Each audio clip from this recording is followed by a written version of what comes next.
Well, a very good evening, everybody. I'm very pleased to see so many people have showed up, and of course also to the audience at home. Welcome today at the 17th edition of Inclusief Nieuw-West, a panel hosted by Stichting Prisma Groep and New Metropolis Nieuw-West. So, today I have a lovely panel with me, and we will be talking about the lessons we can learn from ex-refugees. So, when we talk about this subject, a lot of people want to talk about the practicalities of it. What are the laws? How full is the Netherlands? But we never actually talk about the way these policies actually impact people, and which is also, a sweet spot of knowledge that we don't have much access to. But today you have the opportunity to ask all your questions and to listen, to empathize, and more importantly, absorb some knowledge, because this is the kind of knowledge that you don't have access to easily. My name is Celeste. I'm 25 years old, and I work for the national government at different ministries every 6 months.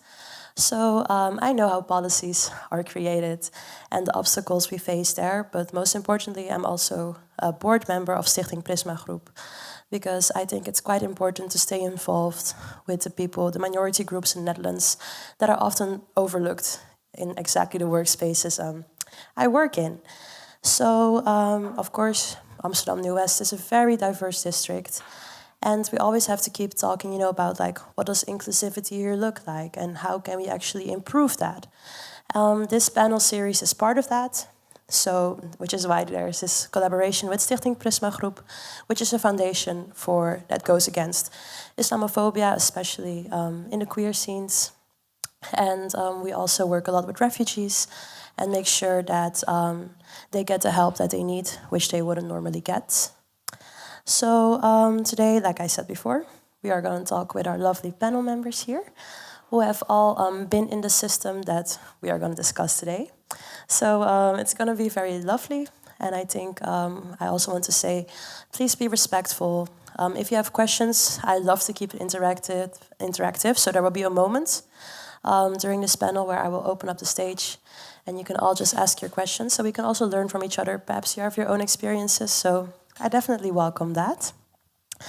But for now, I think it's good for my speakers to introduce themselves and tell me a little bit more about yourself and why you're here today. I'll start with you. We'll go. Yeah, thank you so much. First of all, I want to thank Prisma for having me.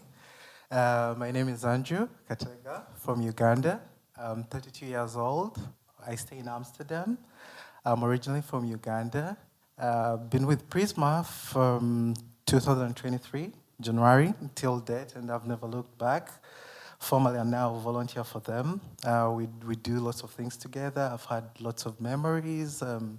I've learned from them. We've shared lots of experience with them. I do hold a bachelor's degree in adult and community education. I have a certificate with UNESCO for information and technology to help support communities. I also do have lots of experience in palliative and holistic care. And I do hope I get to also share my experience here as time goes on. And it's always a blessing to be with Prisma, and sharing this with people I really care about and people who care for me. Been part of our audience for some time, Michelle as well, Dora as well, and they've really given me some good advice and lots of healing solutions to my problems. So I'm really excited to be with them on the same panel as well. Thank you so much. We also experience you as a blessing, just so Thank you know. Thank you. Hi, everyone. My name is Misha. I'm a social journalist. I'm also a transgender woman, Lebanese. I live in the Netherlands since 5 years now. I live here in Amsterdam. So my career was in between journalism and life coaching, also working with refugees, with UNICEF. While I was working with refugees, I also learned a lot about policies, how they are made, how they are applied, and it's very different from reality that politicians usually try to show us.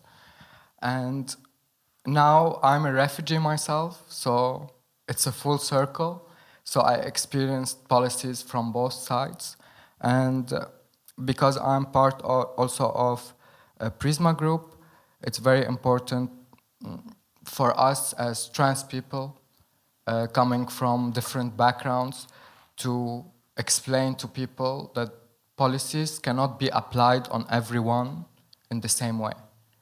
So I'm happy to be here, and I hope we can share some knowledge together. Yes, thank you for being here. Thank you. Hi all, my name is Amjad. I am a queer refugee from Syria. I'm 23 years old. 6 years ago, I refuged from Syria to the Netherlands, and now I study public administration at the Amsterdam University of Applied Sciences, where I also work at the Central Representation Committee, where I represent the 45,000 students of the AUS, and I'm also their Student Ambassador Diversity and Inclusion. I'm the founder of The Stereotype, this platform for young activists in the Netherlands, and also the founder of Vluchteling Genoeg, or Refugee Enough, and it's an exposition / movement for intersectional refugees, queer refugees, to kind of like highlight their stories and bring more awareness about the intersectionality inside of the refugee community. I'm a human rights activist, so I always tell my friends that you can find me like more on strikes than uni. I advocate for human rights, refugees' rights, queer refugees' rights, and yeah, I'm very excited to be here. Yes, thank you. Good evening. I'm Dora. Nice to be here again. Well, I came to Netherlands in 2019 from Armenia to here. I'm from Armenia. I'm 32 years old. I study a lot of science back in my country. I study biochemistry. I did my master's in biochemistry, then PhD also in medical biology. I was working in National Academy of Science. I was in a laboratory doing a lot of research on different kind of pathological disease, trying to find out new medication in clinical research. I was doing preclinical research on that new medication. But yeah, when I came to Netherlands, suddenly I became a social worker. I'm not an activist, but yeah, I'm very calm, and I'm doing social work mostly for queer asylum seekers in asylum centers, improving their social skills, how to deal with this very nice, complicated bureaucracy that you have here. And I'm pretty much active in many organizations, not only in Prisma. In Prisma, I'm project assistant. So yeah, communication is my fetish. I like to talk with people. I like to understand people. So that's what I'm busy with. Yes, thank you all so much for your introduction. I would like to do this quite chronologically. So let's start from the beginning. So Dora, I'll start with you. What were your initial thoughts when you arrived to the Netherlands? Like, did you have any expectations that really differed from the reality? No, I'm a researcher, so I did my research before coming here. No, I was not surprised, but I was very much excited with diversity. That was exciting part of, but I was not surprised much. Then I was surprised that a lot of people can have that much difficulties living here as a newcomers, that it can grow up to psychological issues. Maybe we will talk about it a little bit after. But yeah, then I dedicated myself to help people because I was privileged a little bit to deal with the system as a newcomer, language issues. Anyway, English is, it is possible. It's privileged to know English, but a lot of people, they don't know English, newcomers. And understanding the system, the healthcare system, the bureaucracy, asylum policies, social norms. There's a lot of things that, people who are living here they were born here, or they will not notice the complications. But for foreigners, they are really an issue that you need to deal with every day. Starts with talking, communicating. I'm always saying to be able to seek for help, first you have to learn how to seek for help. Yeah. I talk a lot. I even forgot the question. No, there's all the space for that. No, but yeah, I can also, because of course you're a researcher, you know how to look things up and how to, know a system, even if you're not in the system yet. But a lot of people, of course, that isn't the case. So they are quite surprised by, what they encounter here. Does anybody have that experience, or did somebody else have a different experience, or they did expect perhaps a different kind of support when they came to the Netherlands? Or maybe you've seen it with other people? If I can share my own story. Yes, please. So for me, coming here as a trans girl, I thought that the moment I'm gonna arrive to the airport, everyone is gonna hug me and tell me you're a survivor. Yes, we're gonna take care of you. Don't worry. Yeah, so this was not reality. And I would lie to you if maybe I'm joking about it, but it was really my expectation, because when you even search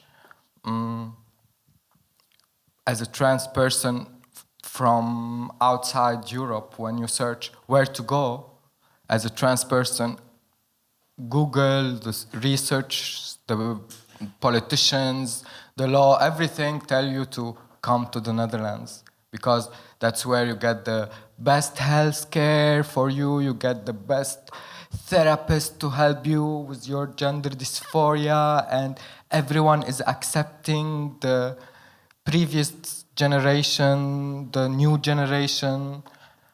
It's in the school, everyone knows about it since they are young, like this. So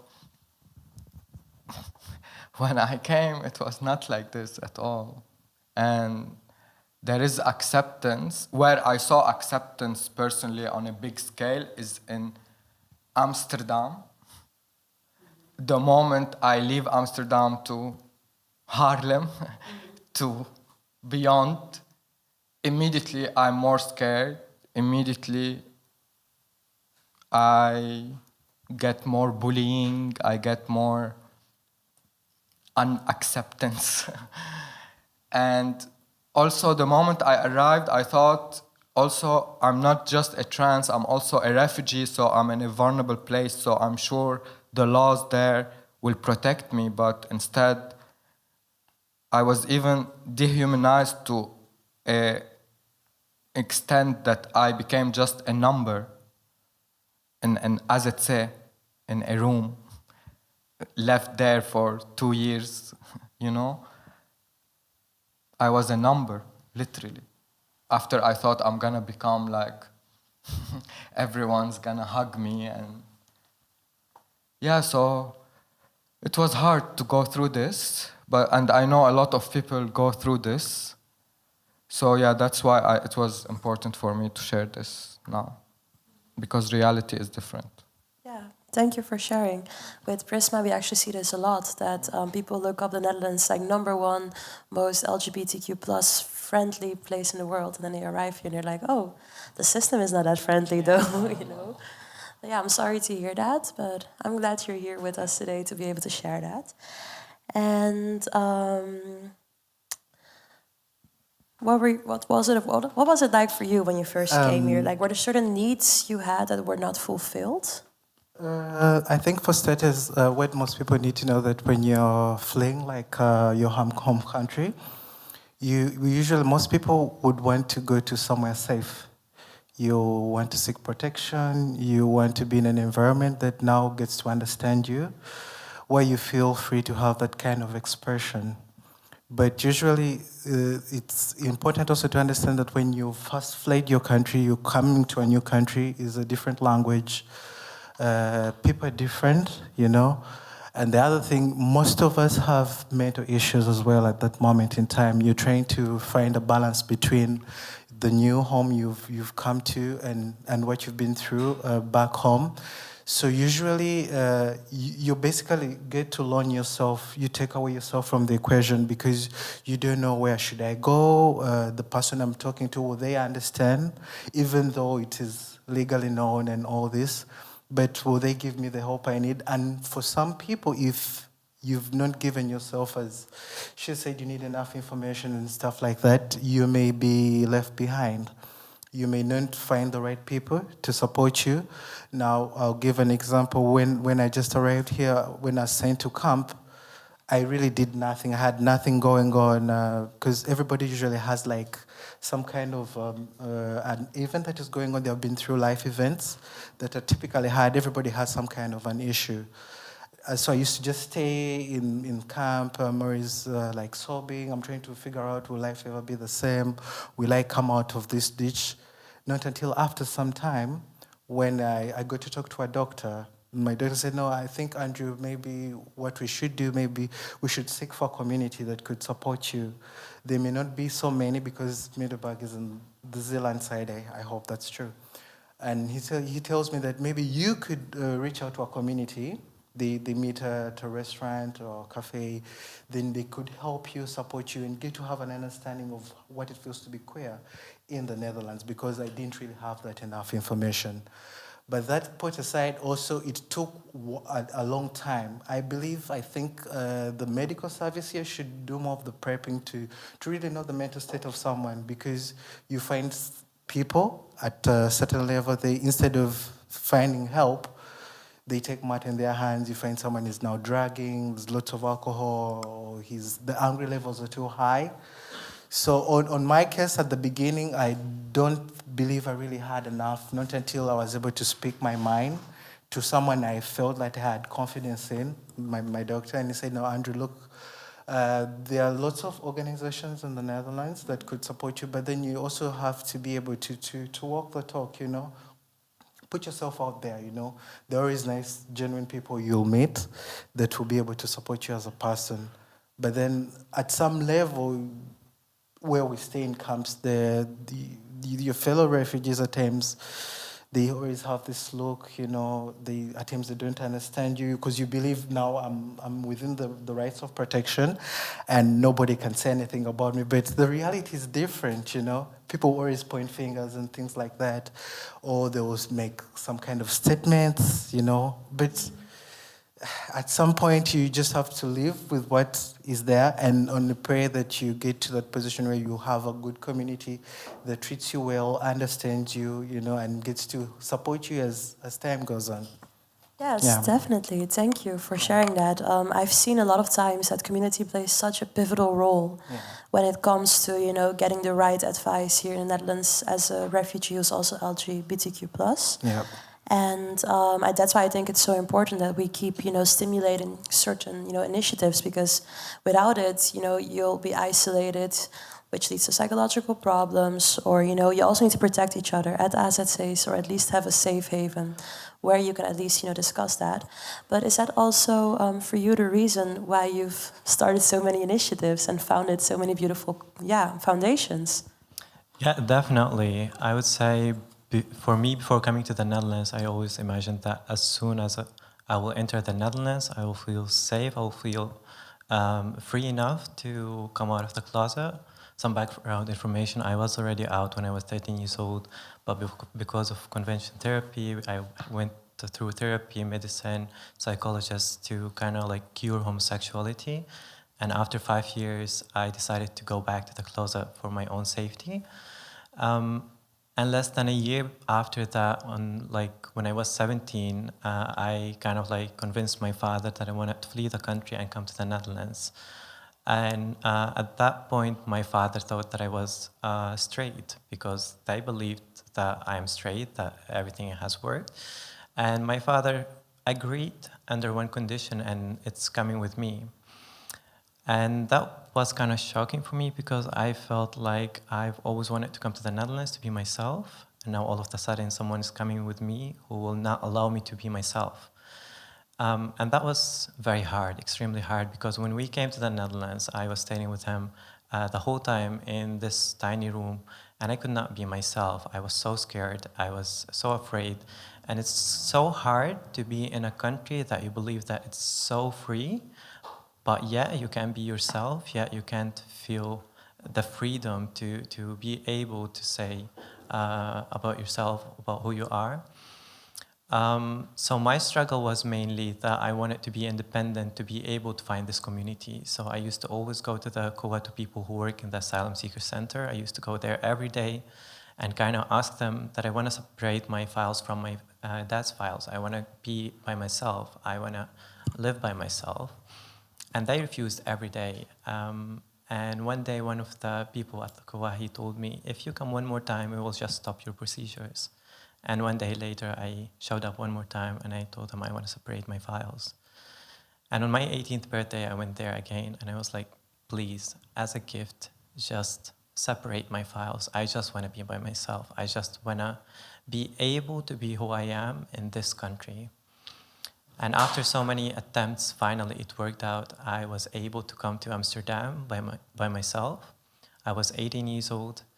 And that was the very first moment that I was so scared. I was happy that I was finally by myself, but I was also scared because this was the very first moment that I was kind of like forced, or I had to think for myself. There was no parents to think for me. There was no community to tell me what to do.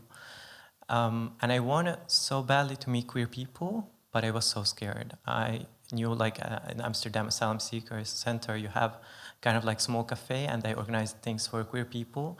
And I used to listen to the music, hear the music, and feel so terrified going there, having tears in my eyes and feeling like it's literally just a couple of steps away, but I just can't make it. And I went to a psychologist. I asked her, please help me. I don't know how to do it. I don't know how to speak to people. I don't know how to go outside of my room. And her answer was, we cannot take you by your hand and take you to those places. You have to do it by yourself. And that moment I realized that I have to do it by myself. And I started trying to work on myself. And less than a year later, on my 19th, when I was 19 years old, I decided to come out again. And I did it on TV for thousands of people. And I got so many messages from queer refugees that they were so proud. Of course, a lot of hate, but you have some people who come into your DMs and they send you the supportive messages. And it kind of like, kind of made me think that why do we have to hide? Why can't we have something for ourselves? Why can't we have space to exist? And that was the moment that I decided to create the Stereotype, and it was a platform against stereotypes, to show people that you can be queer and refugee, you can be anything and refugee. And I started interviewing queer refugees, intersectional refugees, and share their stories, bringing them together to a safe space. And then a couple of months later, I started working at the Amsterdam University of Applied Sciences. And one of my colleagues told me once, when I brought his attention that there are queer refugees here, he was so shocked. He was like, do we have queer refugees here? And I was so shocked because, like, I worked with you almost for a year and you do not know that you have queer refugees here. So I kind of felt that one of my identities was not seen enough. So I felt that it's either that in their eyes that I'm refugee or I'm queer, but I cannot be both. So that was the moment that I decided to create the exposition Refugee Enough, to highlight the stories of queer refugees, of intersectional refugees. And because of those two initiatives, a lot of queer people start finding me.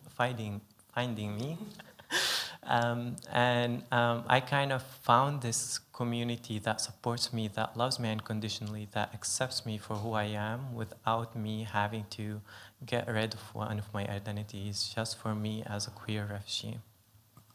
Thank you so much.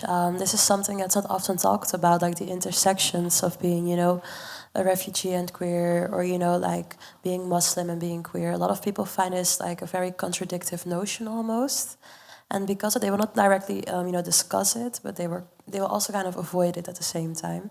So I'm very glad that you're making these different platforms on which people can share their stories and, make themselves more visible to, our society, because to them it's like, oh, that also exists then. And then they always ask, like, but why are you here then? Couldn't you just, there are a lot of different difficult questions that come from that. So yeah, thank you for playing such a big role in that. But since we're touching upon the subject of community, I'm quite curious, Dora, for example. How did you experience the accessibility of queer Dutch communities? Like, were there like certain communities that were more difficult to get into, or what was just your overall experience? I feel like there's stories coming. No, I think the answer is very short. I'm not yet in queer Dutch communities because, well, actually I'm having difficulties to find them. And also intersectional, bicultural, refugee background, having queer communities are kind of now my everyday life, and I'm very happy with it. It is always interesting for me how the Dutch, white Dutch queer communities are going, what they're doing. I'm going to be direct. I hear a lot, but I've never been there, but I hear that it's boring. But, I don't know, but I think cultural differences it's a big thing. Cultural difference is a big thing, and that's actually is every day my job with professionals to kind of educate them how to deal with bicultural, intersectional, queer people. But yeah, I have professional queer colleagues, which are more like middle age and more. They are not boring. They are funny. They are nice. I learn a lot from them. It's a different kind of vibe. But anyway, I feel if I want to chill, like Friday night, Saturday, I'm always with my community, intersectional community, because then you're less like this, to fit in or something. Because I am going to be honest that Dutch society requires certain skills, to fit in communication skills, acting skills, all kind of things, which is making difficult for intersectional, bicultural people to fit in and communicate smoothly. I think it's not bad. It's not bad. That's the basics of diversity that makes us different, which is beautiful, which is the reason why I came to Netherlands. So it's not a complaint, but communities are different in my life here in the Netherlands. But what I want to mention is fitting in, not into only a queer community. I'm talking about queer asylum seekers, refugees. Fitting into society, it's very difficult. First, you need to somehow learn how to walk in society, fit a little bit in society. Then you will find maybe the queer community, which is very difficult now because of some kind of restrictions. Queer refugees, they have no access to labor market, education. Yeah, where is going to be the scene where queer refugees can fit into society, then into the queer communities? Most of the time they are being isolated in the AZCs. The exciting trip is to go to do the groceries and back. And you don't have enough money to go to the clubs, have some activities, or anyway, do anything. That's why I want to little bit come back to the first question, what was the challenge? Because I was too much positive. That's my self-empowerment to not go down mentally. But yes, as an asylum seeker, as a refugee, no access to labor market, not being able to work, it's very bad. You don't have money, you're not accepted, you feel yourself useless, which is the main thing of breaking down. So yeah, I think we'll be good. Yeah, thank you for being so open and vulnerable about that. Because indeed, like a lot of AZC locations are also very isolated, you know, from what we call the Randstad, the bigger cities, where you'll find this safer spaces. Does anybody want to share the way they handled that, you know, living in an AZC and being so far away sometimes from, yeah, the events or, you know? For me personally, when I arrived here, it took me a long time. I still don't feel like I fit in, but I'm in a better place now. But it took me a long time to even find someone to ask about where are the queer communities, you know? So to get there, it took a long, long time, and somehow a lot of people don't want to say, or they just like, I don't know, gatekeep this information as if, yeah, I don't know. And a lot of people, like for example in Kawa, the people who take care usually of the refugees and the AZC, if you ask them, they would tell you, yeah, when you take your positive, when you live there, you will find them, you will do. But I need them now. Yeah. I need them now. I don't have access to therapy. I don't have access to my family. I don't have access to my friends, to the life I always knew. I'm in a new country. The only people who can understand what I'm going through is the people who went through the same. Where are they? You cannot find them. Even I knew later on when I worked myself with organizations that wants to help queer refugees, I saw that I myself tried to just take a flyer from this organization to put it in the AZC, and it was not allowed by law, you know? And a lot of back and forth to be able to do that, you know? So the people in the system working on asylum seekers are making it harder for queer asylum seekers to feel safe the moment they arrive.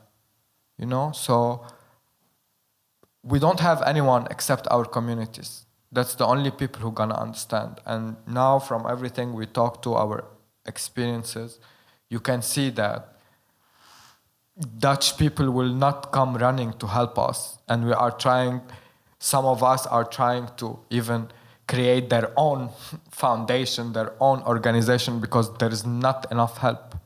So, yeah, for me, I think it was very, very hard to find them. I still don't find the Dutch queer community. I see all the organizations, the communities, the events are made by BIOPIC and also people from the Middle East, people of color, a lot of people, ex-refugees. I don't see white Dutch people opening an organization, bringing fund, helping the queer coming, teaching people, adding to the education system, a lot of missing information. I don't see that personally till now. So I don't know if they exist. Yeah.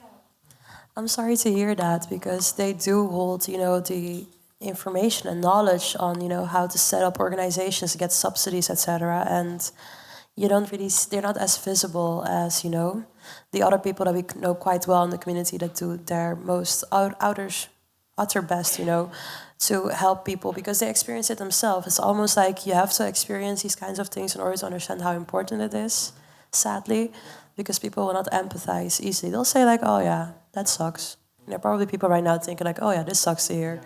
I'm going to talk about it with some colleagues and go home, you know? But yeah, it's always up to, you know, it's always the same with like also like diversity and inclusion groups, right? It's always consisting of people that are also of color or that have different diversity, you know. Anyways, that's not the point. I get your frustration, and I'm sorry that it is that inaccessible to you. And did you, Andrew, also experience this, but also how did that impact you?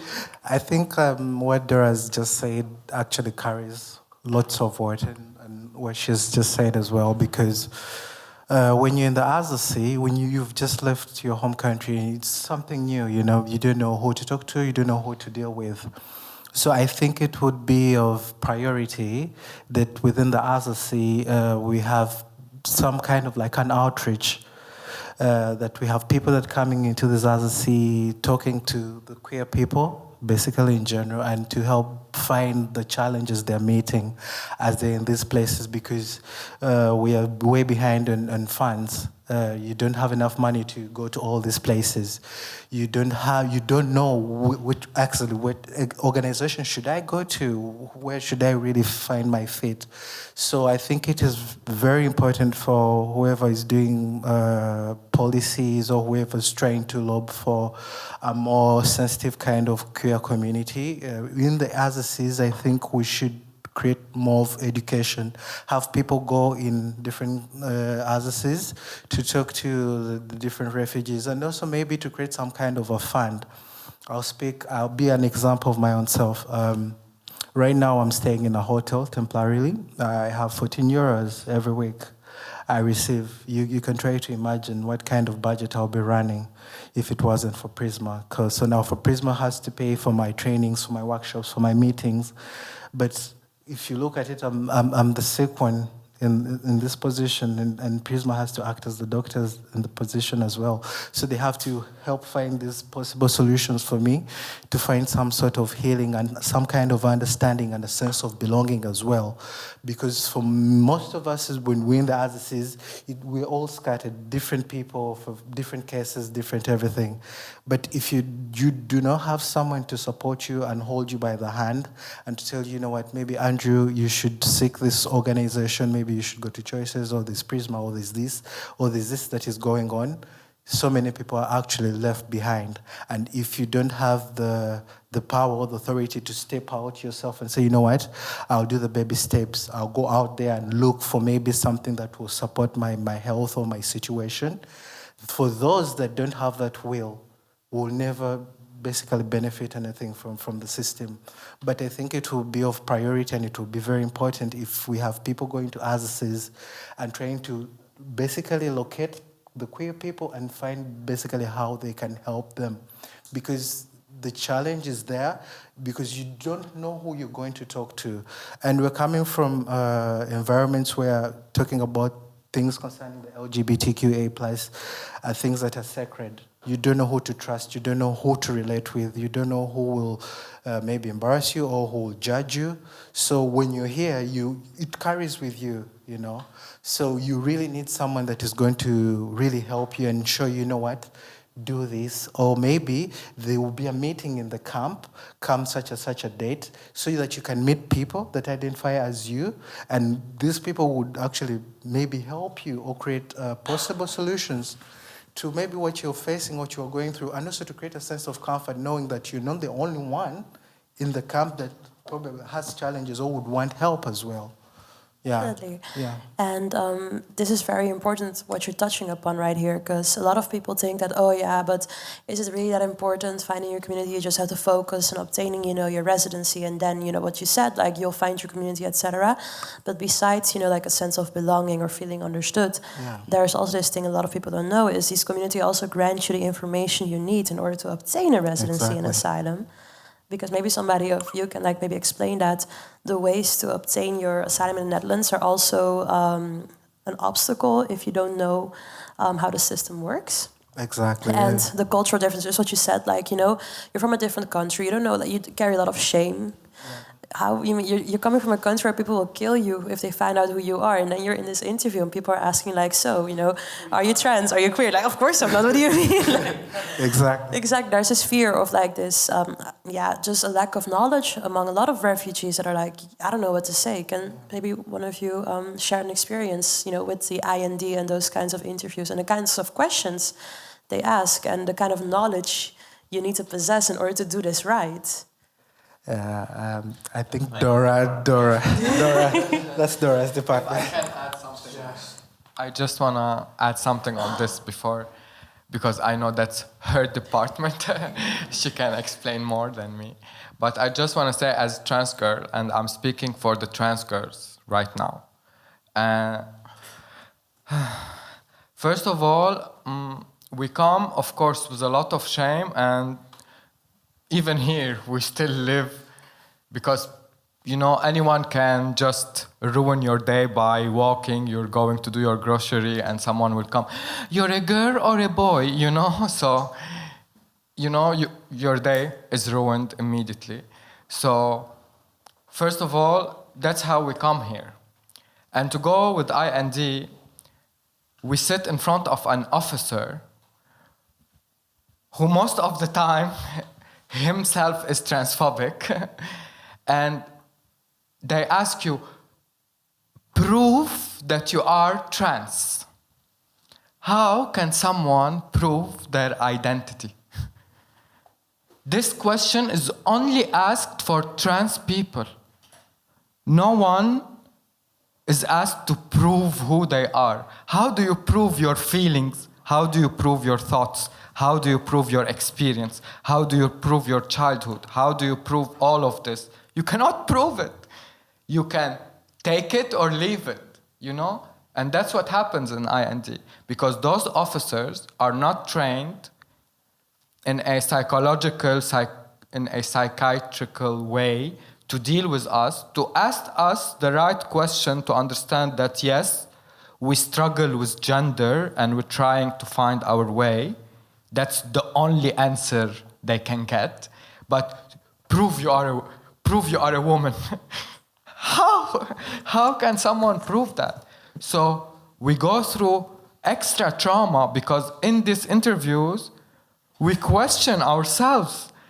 If I'm not able to answer this officer, it means maybe I'm not a trans girl.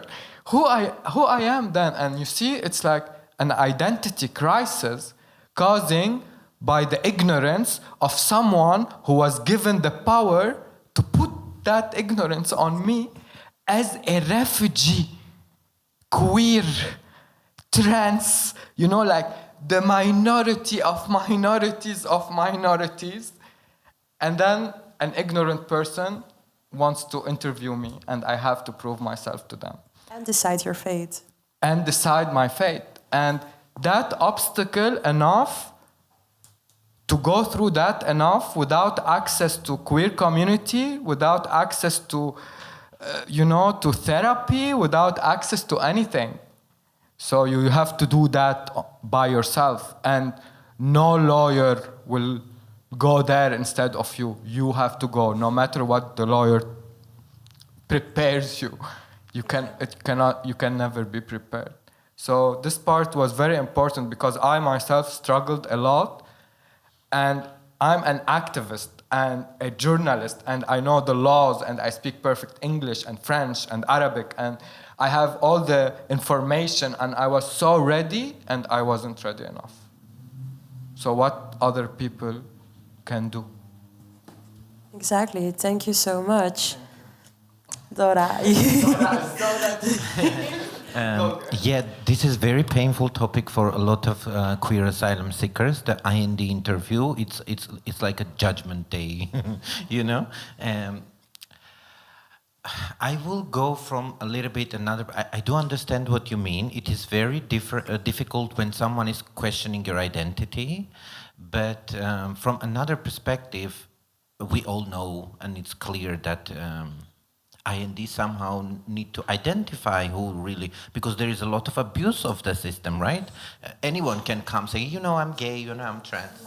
I will wear feminine, say, I'm trans, I'm here, please give me money. It's not going to work. So the interview is needed. But it needs to be improved, of course, because it's not for, there is no maintenance of intersectionality. There is no, they're not taking on account from which side of world you are coming. What is the education system there? What is the mentality there? When in the beginning I was saying like communication skills. Yeah, because interview is being provided in a very much high intellectual way with, you can call them provocative, but you need really to be really prepared. Mentally, verbally, the way you talk, and not everybody can do that. Imagine queer people coming from East who are being kicked out from schools, kicked out from families. They have zero education. They don't know how to read. They have no access to any kind of knowledge or life skills. And then I'm talking about communication skills. So this is becoming a real hustle, a real challenge, judgment day for queer asylum seekers who don't know how to, even though if you are intelligent, educated, yeah, the system, the long waiting period is kicking your mental health that way that you don't even want to talk. That's what literally happened with me and my partner. Actually, now I get my residency recently in October, and yeah, thank you. Now they say, she got it, she's complaining. But no, I was with my partner. We were 4 years together. And 4 years, he got very severe mental issues, addictions. That's the thing that you're getting during the long waiting period. We had 2 days of, actually that was the reason we broke up. So this also breaks up relationships. From 10 to 12, he had his interview, then the interview was cancelled because he was not able to continue because the officer noticed that he don't know what to talk. He's getting already aggressive because it's a lot of psychological pressure when they're asking things you don't know how to answer, how to express your feelings. Not everybody are writers, artists, and someone who can express their feelings. And the interview is 90% about feelings. Expression of feelings, which is, I don't know, you need to be an artist to be able to do that. At least writer. And then memory. This I experience on myself because they can ask you questions which you need to rely on your memory. I came here in 2019. I work hard on a lot of things to forget. And then suddenly they're questioning you. And me personally, I say, I don't want to answer on these questions. I don't want to go through what I went again because it cost me a lot of effort, time, energy to forget it. So I think a lot of improvement need to be done on the way the interviews are going and who is interviewing you. Definitely. And also the way people are prepared for the interviews. Yes. Because sometimes people go into it, they don't know what to expect. And also, if people have PTSS and all these things, you have to recall all the things that have happened to you. You have to deliver proof of the things that have happened to you. You have to show pictures. They're going to show you the pictures. They're going to be like, when did this abuse, take place? It's a horrible thing to go through. But seeing the time, I would like to touch upon what we can do to, as a community to improve this, because you are busy, of course, with, creating more visibility. What do you think is needed aside from, more preparations for the IND and more access to communities? What do you think is also needed, not just for refugees, but just for us as a society as a whole, to accommodate queer refugees better today, especially in the political climate we are in? Mm-hmm, definitely. I think one of the most important things is to try to make a step towards the other person. I think a lot of people they have kind of wall between them and refugees. So, for example, you asked how is that in the Dutch queer spaces, and I've been in a lot of white queer spaces. And I've always had the feeling that there's kind of like a wall between me and them. They don't know how to communicate with us. They don't know how to listen to us. Whenever we speak about traumas, childhood traumas, things that we suffer through, they don't know how to answer it. Usually they give you this standard comment, it's okay, it's their culture, it's their religion, and that's kind of heartbreaking.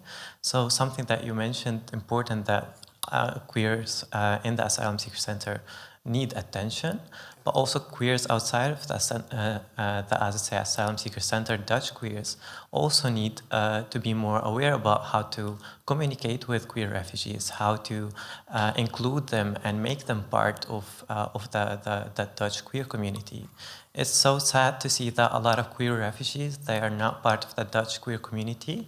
Well, it's a huge, big community in Amsterdam and in the Netherlands, but they are just not included. And whenever I used to go to those white queer spaces, I used to always feel like excluded, not part of the community. And it was not their intention to exclude me, but they just did not know how to deal with me. And that's one of the most important things that we need to pay attention for, how to break these walls, these barriers between queer refugees and people outside of the asylum seeker center. How can we kind of make one community, one group of people that can stand together? Because the fight of queer people is a hard fight, and if we are going to do it separately, then it's going to make it only harder. So that's the most important thing when it comes to queer people. But when it comes to the society in general, and you also say the political climate, it's terrifying. I'm studying public administration. I was expecting negative results of elections, but I was not expecting it that negative. When I see all the measures that the government trying to make, for example, they are trying to change the law. They want to, for example, put these boards in front of us. It says with texts such as "We are working on sending you back home," or for example, they are trying to not offer bed or food for newcomers. They are trying to not give them asylum, not give them resident permit. They're trying to send them back. And the most people who are going to be affected by this are queer refugees, because those people, you cannot send them back. If you send them back, they are dead. If you send a refugee back, they might have a small chance of existence, but queer refugees, they cannot. Because when they come here, they try to come out, or they suffered already a lot, and when they go back to their homophobic home country, they will not survive it. So it's so scary to see everything that's happening with the political climate at the moment, how refugees in general are being treated, and the most people who are going to be affected by it are queer refugees. So I really hope that people will understand and see us as well, and try to support us, try to listen to us, and try to understand the choices that they make, the vote that they vote has a direct impact on our lives, and they have to rethink that. They have to kind of try to make step towards us, understand us, and just realize that we are not danger, that we are not the enemies. Exactly, and it's so important to be more visible and talk more about these issues and be open about that. At the same time, we are a country, we plead that we are all for freedom of speech, but when somebody wants to have access to that same right, we want to prohibit them from doing it because we are supposedly, too full, It's very cruel, the things that we're observing today. But I'm very happy that each one of you are contributing to make this, a society that's more welcoming for queer refugees. What are the kind of changes? It's just an open question anybody can answer. What are the kind of changes you would like to see in the upcoming years? Okay. I think, me personally, I think the queer community needs more of education. There needs to be of awareness out there for people to understand who we are. We're people. People may see us different, but we're any other normal batch of people. The sensitivity that comes with us, and how best could they be with us and understand who we are, and also maybe to have a more inclusive, more accepting, to see a queer community that is more emancipated, and also to be able to have a voice, because I know there are so many people out there that have not had this same platform as we've had, but they would want to voice their concerns out there. And I'm really glad that I'm sitting with people who have helped achieve that in the long run. She does have an organization he also has as well, that is creating and putting out voices for people who are not really heard out there. And I think we also need to be able to tackle the queer community because we are people of different layers.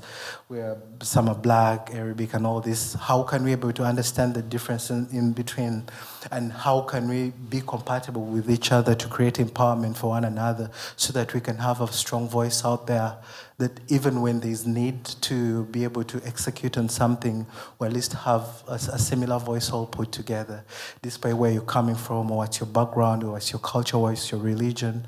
I believe that we would be a stronger voice if we get to be able to cut across the layers that affect us, or even at times that oppress us as well. Yeah. Thank you so much. Yeah, I just want to say very fast. I personally think, same like Andrew, education is very, very important, and people who are not queer should go get educated about queer people. And I'm not gonna explain myself to every single person who passed by. And yeah, when you feel you cannot accept someone, do not go bully them. Just ask yourself what's wrong with you for not accepting a person living their authentic life. The problem is never with the person who is living differently. It's always with the person who doesn't accept change, who doesn't accept that life goes forward and never backward. And yes, we are in age and time. Our rights are protected, and we're not gonna go back. We're going forward from here only. Thank you. Exactly, thank you so much. Well, we're actually almost through our time. So I want to, first of all, thank you all so much for being so open, honest, and vulnerable with me today. I think that's indeed important to involve more people that also aren't queer. It's just a way of living. You don't have to, accept somebody fully, but at least let them live their lives the way they want to. That we all have our differences. I find it beautiful, but also at the same time quite heartbreaking to see that we are all working in the same kinds of spheres and same kinds of communities, and we all have this thing in common where we are not, like the status quo, like queer person. And because of that, we can empathize with one another, but that the queer people who don't fall into the same category aren't doing the same. Perhaps we just don't have that much in common. Perhaps they have a different way of expressing who they are. But I still want to highlight the fact that I'm still very grateful for the community that we have and that we created. So thank you so much. I would also like to thank the audience here with us today. You've all been very quiet and just listening very well. So I'm very curious about the questions we're about to hear.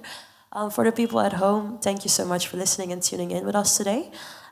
Get ready for the next edition of Inclusief Nieuw-West. And please share this video if you want to bring the same knowledge to attention with your colleagues or friends. Yes, that was it for the evening. Thank you so much. Thank you.